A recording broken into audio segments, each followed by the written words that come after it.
Hello YouTubers out there, this is The-Boob-Wasteland-Show with your host Jerry Saravia.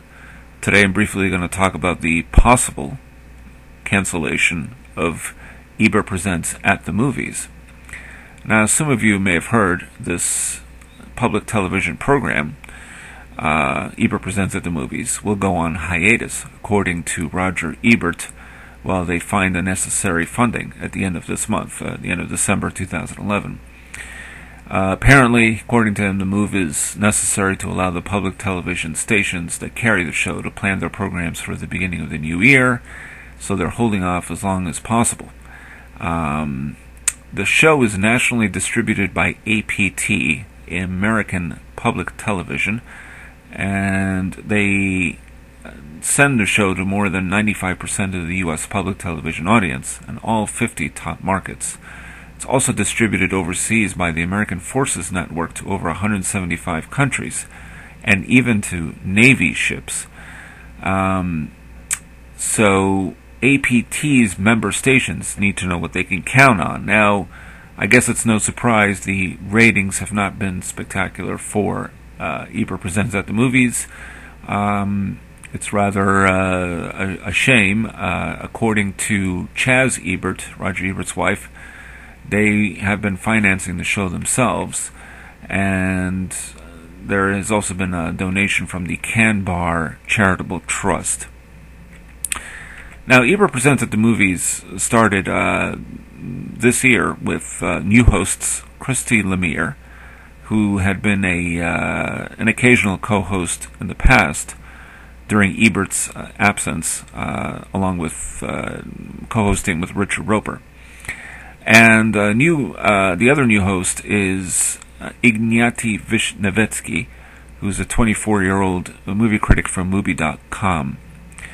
Now, it would be a real shame if this show just completely disappear from the air. Now, of course, there's a bit of nostalgia on my part regarding At the Movies, because originally it was called Sneak Previews, and it had been on public television during its inception in the late 70s, up until through the, I think, mid-80s, with, of course, the late Gene-Skisle and Roger-Ebert.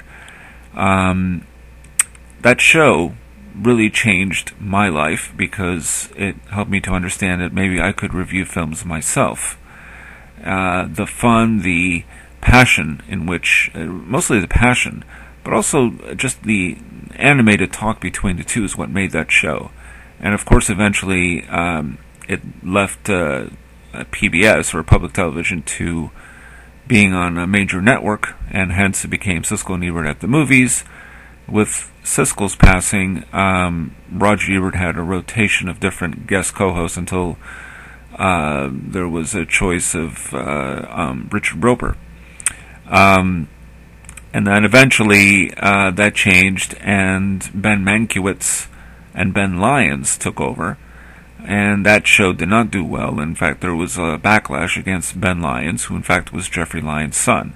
Jeffrey-Lyons being the film critic who actually replaced Roger-Ebert and Gene-Skisle on the Sneak Previews program on public television, and appeared with Neil Gabler. And then eventually that spot was taken by Michael Medved. Anyway, it would just be a shame to lose this show, because at one time there was even another, sort of an offshoot with Rex Reed and Dixie Watley. They had At the Movies as well. And Dixie was eventually replaced by, and I can't remember the name of the film critic to save my life at this time, who was not bad. I think it was Bill something or other. But really, Skisle and Ebert remain at the top of their game, and the nation did listen to them. They became mainstream film critics. They were really the first, if you think about it.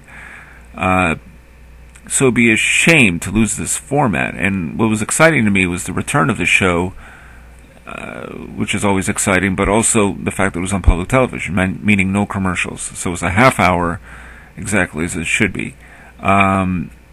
I would change certain things about the show. I'm not crazy about the film essays, or when they veer off into featuring other people reviewing certain films or genres. I think it should stick with Christy-Lemire and Ignatiy-Vishnevetsky all the way through, with a little review in there, occasionally thrown in by Roger-Ebert. But it's a shame to lose this show, because films nowadays are discussed as if they were the latest trend, the latest this, the latest that. Not that they weren't always, but it seems that movies only matter during their opening weekend, more so now than ever. Profits, how much are they making, who's in it, and is there any CGI? I mean, I hate to say it, but that's a level of discourse when it comes to film analysis. And as you know, I'm not saying that in general, I'm just saying from what I hear, and especially with Ben-Lyons, all due respect, on E! And the thing is, too, that actors don't really have that forum. I mean, you sort of have Actors Studio, but to discuss the craft, the passion of making a film, particularly a labor of love, is one thing. But to discuss what a film does for you, that's the point of Ebert-Presents-At-the-Movies. And to share in that opinion, the pros and cons, that's really what that show is. It's very important to keep that show on the air. Extremely important. I mean, it is essential, if you love films, to have that show.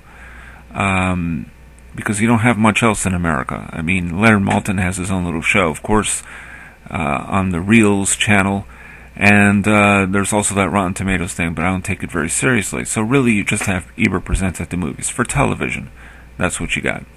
So it's important, and I hope the show stays on. We'll see what happens. It's a good show. These are pretty good film critics. I mean, hey, the show should stay on the air. It is just an essential part of our culture to have film critics, particularly like these, who can talk about films, just to have that level of discourse. So I hope the show stays on the air. That's all I could say.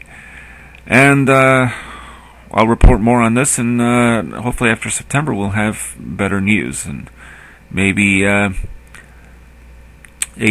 will take a chance and keep it on. Let's hope so. And I think in the future we'll discuss ratings regarding this show. But until then, this is the Boob-Wasteland-Show with your host, Jerry Saravia, signing off.